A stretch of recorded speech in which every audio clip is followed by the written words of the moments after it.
Well, good afternoon again. My name is Sophia de Rooij. Thank you very much for the kind introduction. And we're going to talk about the pace of aging, golden age, golden years. Let me introduce myself. I'm working as a doctor. I started to work as a doctor. I'm still working as a doctor.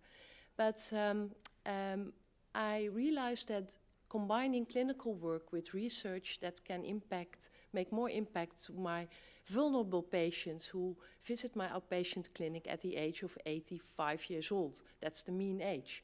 And then I'm able to speak here today on the combination of clinical research and clinical work.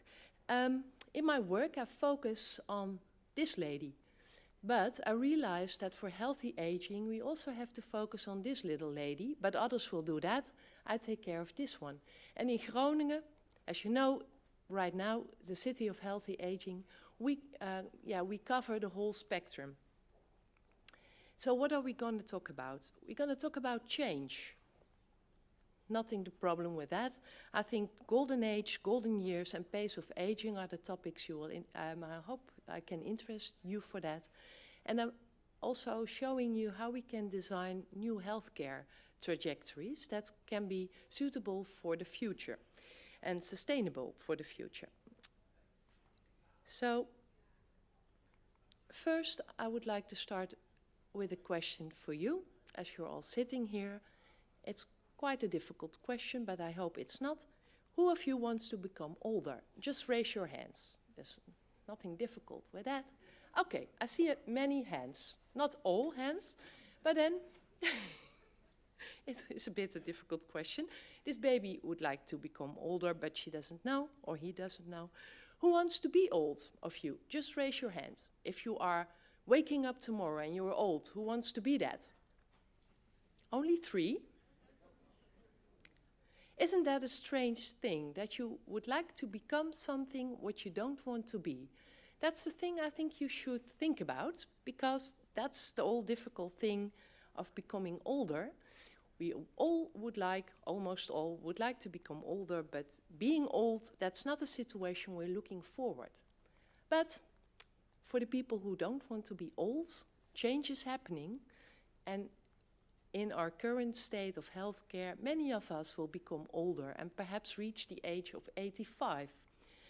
And realize also that if past has no meaning for today, what sense will make today for tomorrow? So it all starts now if you want to look at the future. But we all have to realize that we should look back for the future. So when I look forward to my future, I realize that in 2054, if everything works out for the best, because I would like to become older as well, then I'm 85 years old. And perhaps this will be the town of our city, Netherlands, that will look like, perhaps it's the part of the town that I'm living at. And it's difficult to imagine how the Netherlands will look like in 2054. For me, it's difficult to imagine that. Perhaps you're better in that, but then I can realize how I can look like when I'm 85. That's not difficult. You just ask a photo artist to do something with photoshopping and put my eyes in that beautiful old body, and then I look like this. But that's not the only thing we should think about. Another song, when I grow older, losing my hair, many years from now. And then the question is, will you, and who is you, still be, now you're sending me a Valentine, all these things you can fill in if you are familiar with the songs of the Beatles. But the issue is this. We are changing a major shift in healthcare. When I was just born, it was easy for a disabled person to get up the hill. There were many healthcare professionals to help that person with that. But even when I'm still working, I will get a tough time for the last years of my working career, because the healthcare professionals are declining as the number of older people is increasing. So we should be clever to work out for good things for that, because when I'm older, I would like to have someone who can take me up that hill. So if you don't start thinking about that now, then it will strike you. So not only here we're thinking about that. I visited Singapore a few weeks ago. People there face this problem within 10 years. In Singapore, every 1 of 4 people will be age 65 years or above. So they have that problem. We can learn from them because they are finding solutions for problems we have to face as well. So let's talk a bit about the golden age. It's our healthcare system that's very good, but it's not only our healthcare system. It's also our economy, the way we work together, we live together. And if you look at the male life expectancy at birth in years, you see that in the European Union we are quite high in life expectancy. And even for women, I thought it's nice to put here for men, but women are even doing better still. But we're getting some bad habits as well. But if you can see people from Angola, it's also for them possible to reach this. And for us, we can also reach here or there. Perhaps this in time, we will get more years added to our life, or our children will become older. So life expectancy is something for epidemiologists, because if I have real life people in my room, then we discuss quite other things than getting a higher age. They are discussing with me that they would like to remain as long as possible independent, like the golden girls who had an extended family situation and tried to get some golden years at the end of their lifetime.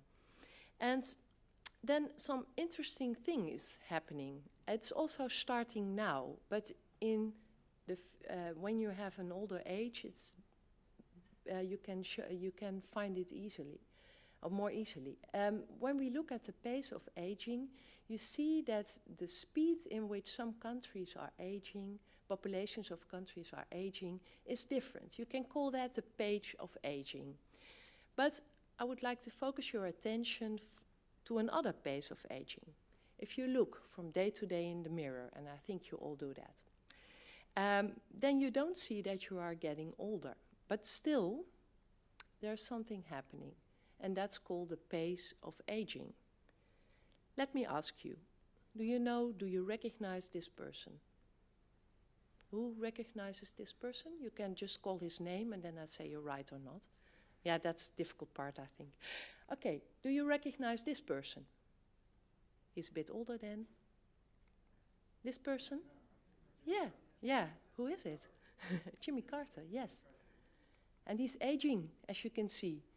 And if I started with this picture, I think you have the same difficulty now than I started with this one.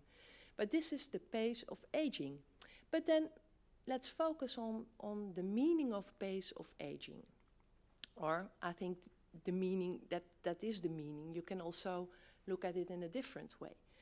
We're talking about not about the real age, but we're talking about the biological age if we discuss pace of aging. And the biological age is assuming to reflect all the longitudinal changes within one person. When you look in the mirror, when you look a year later in the mirror, your biological age is showing on the outside. But you must realize it's a cross-sectional measure taken at a single point in time. And when we all should say how old this lady is, I think we all give a different age. And if you do that with one person, with a biological age, with a calendar age of 38, and you all must give a biological age, then we have a normal distribution of the guesses you all will make.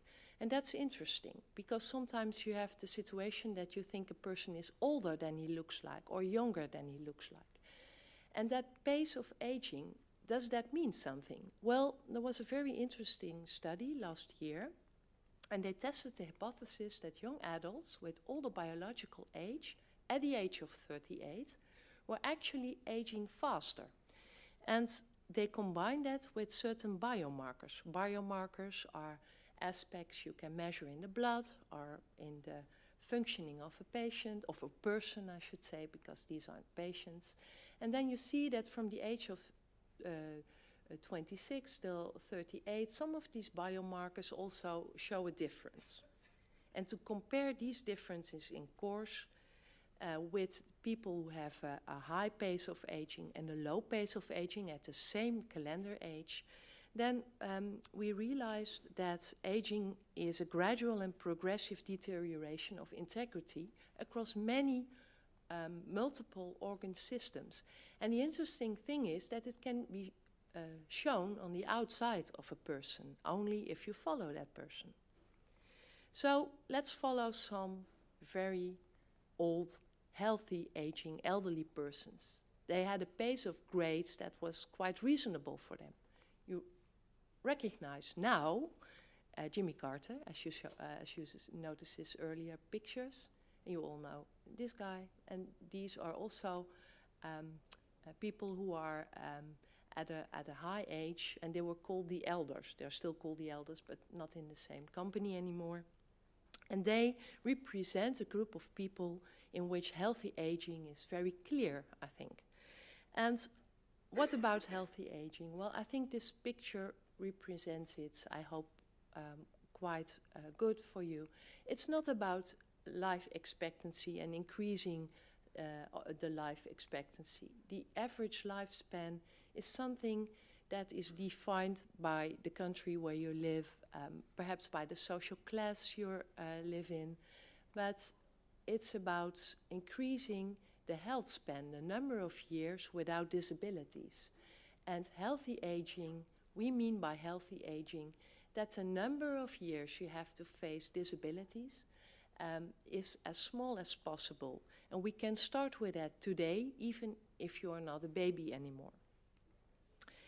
But then, we have to face that we are in a hospital here, and many of the people visiting here, not all, are patients. And for them, healthy aging is a different concept, or not. I will show you that later on. But first, I would like to focus on healthy aging from a population perspective.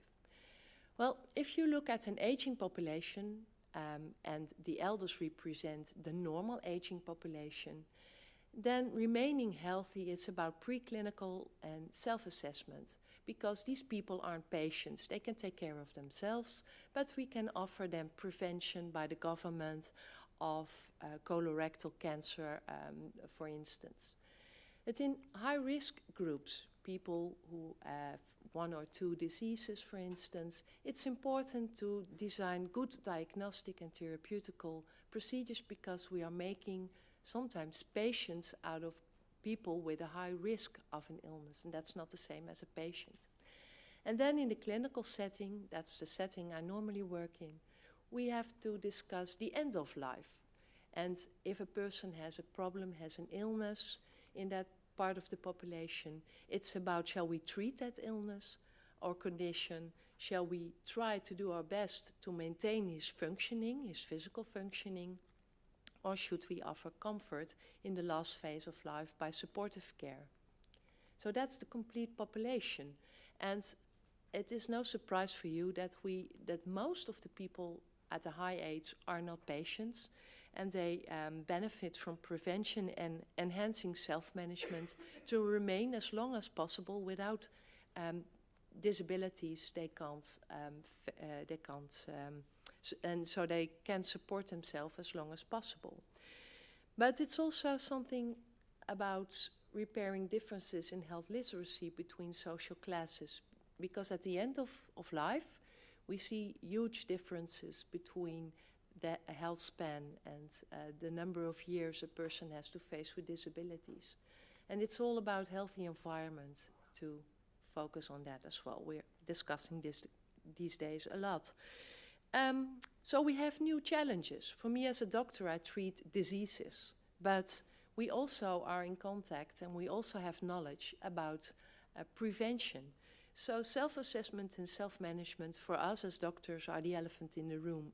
It is a huge potential we can use, because many of our patients are looking for information on the internet and are aware that they can do a lot on their health span by themselves, but the difficulty is to get them moving. And and to give them trustful information. For them it's difficult because you can tell them everything, because everything is on the internet. And also you must help them with self-management, because not everything is good. Drinking as much as possible is not so good for people with heart failure or with the tendency to heart failure. So I think for us as doctors, healthcare professionals, we also must focus more on self-management and self-assessment for our patients. And we designed for this purpose the Vitality Navigator. If you would like to use it, you can download it for free on the App Store and also in the Android. And you can act as if you are 70 or older. You can fill in the questionnaire, and then you are compared to people of the same age and see how healthy you are compared to others in the same situation. And also you can receive tailor-made information to maintain healthy as long as possible. So this is a way of providing self-assessment and self-management in one application. We're also working on serious games, because for healthy people or people with a small problem, it's difficult to become older and lose all the independency. It's also a difficult topic to discuss with your children and with your grandchildren. So we use, perhaps you recognize her, Little Red Riding Hood, a fairy tale that's covered in 53 countries, so many people know her. She has a grandmother who would like to stay as long as possible in a little house in the woods. And this person is trying to get her out of the house as a metaphor for all health problems that can arrive. And gaming is something we all do now, from a young age till a higher age. And using a serious game to provide people with a safe surrounding to discuss difficult health problems and issues like taking care of finances, improving the house. It might help to do that with a serious game and bring also together the intergenerational bonding. Well, and you must realize that you can ask Little Red Riding Hood twice to get the vegetables and all the other groceries for you if you're running out of food. But you have to find good solutions, because she won't do that every day. So that's what the discussion in the game is about. And if you take all the good steps, then you are a person with a healthy aging potential. Well, this is all about offering self-care or community care, but not everyone will stay in that phase of his life. And now I would like to say more about healthy aging from a patient perspective. Well, healthy aging from a patient perspective is supported by the Organization of Patients, and they advise patients, this is from the English, but we also have the same in the Netherlands. They advise the patients to ask 3 questions regarding diagnostic and therapeutical advices. But then, it's not about diseases all the time. Just another question for you to get you also in an active situation. Who wants to live here in this house? Yeah, I guess no one. But, only one person. But she will. She would love to stay there, because she lives there for over 40 years. This furniture she picked with her husband, who is not there anymore, but she's still there and she would like to live there. And she says, well, I'm all prepared for living as long as possible at my home. Look at here, my bathroom, everything is completely prepared. I can stay here. So she's prepared, but are we prepared? People like this old lady, they want to live independently as long as possible in their own house. They want to not be regarded as just an old person. They would like to be regarded as a person with a position in society, with a meaningful life. And after an acute illness, for instance in pneumonia, she would like to go home, because that's the best place for her. She's convinced. But we as doctors, do we listen to these patients? Do we ask the right questions to these patients? Because they don't want to have information only about their illnesses, but also how should I handle these difficult drug issues, because this drug is the same as that drug, but sometimes I get this one from the pharmacy and sometimes the other one. Is that okay? And the other thing is, how can I manage this, as this is my breakfast? I don't have appetite. These are real-life pictures, as you realize. And the other question people have after an acute illness and hospitalization is not what will be wrong with my leg, because my leg is not functioning. I can see that as a patient.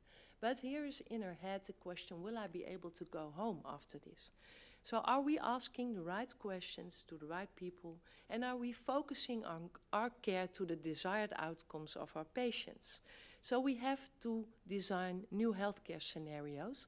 As in our hospitals, we have to tell everyone how many complications we have and what the hospital mortality ratio is. But our patients are very much interested in how many people leave the hospital and go to their home. So I think as society is changing, within the hospitals we should change as well. And that's where we're working on now. We're working on senior lines.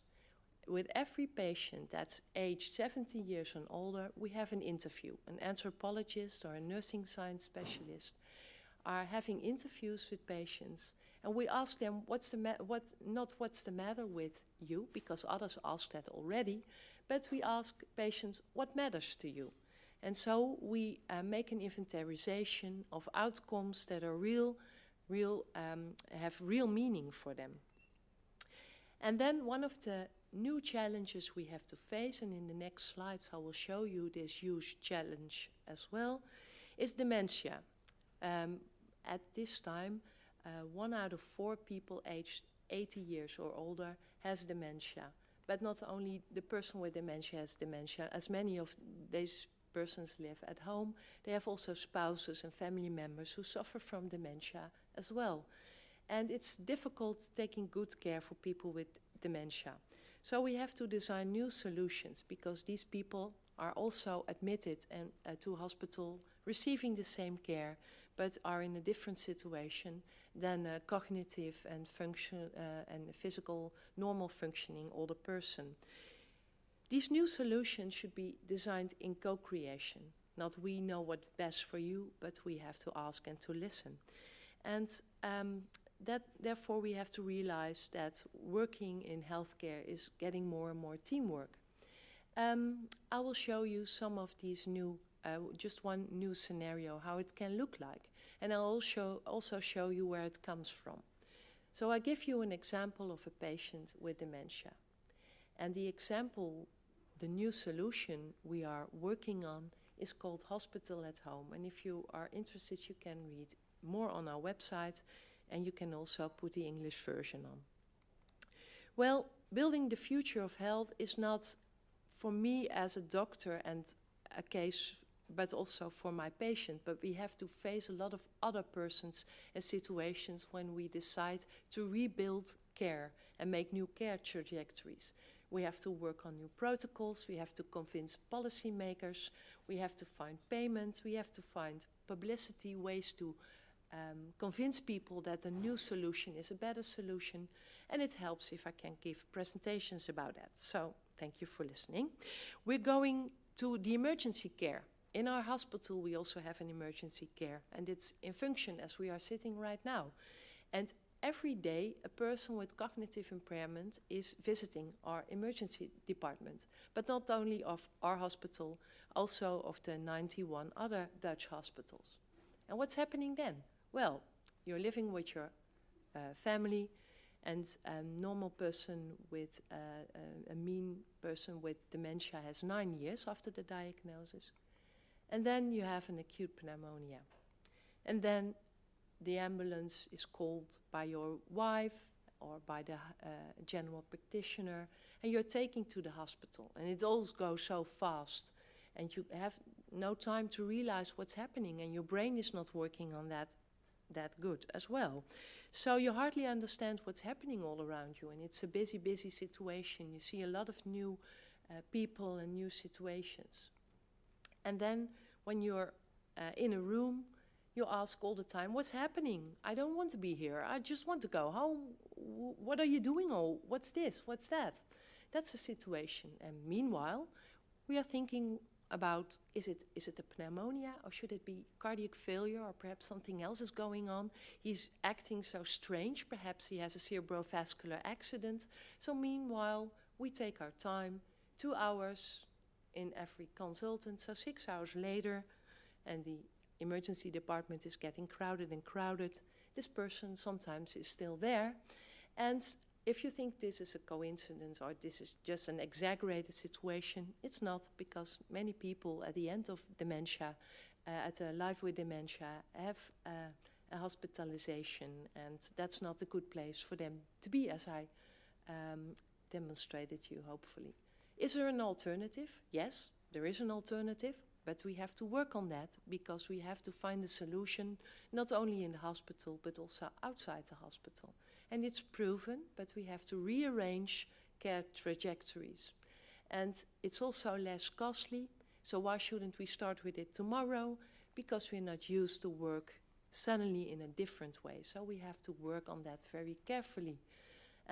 But it's true, we can offer nowadays hospital-level care at the home of the patient, especially in patients who would like to be at home and receive their care. So we're working on that as a new solution, and so we are also building on the future of healthcare. We do that in co-creation with older persons themselves. They also can't look into the future, but they have ideas now, and as I'm not a person, I would like to listen. A patient, I like to listen to patients of today, because they can offer solutions for tomorrow. And so, together, we're on our way to reshape healthcare together with and for elderly persons like ourselves. Thank you for your attention, and perhaps there are some questions. I would like to take them. Thank you very much.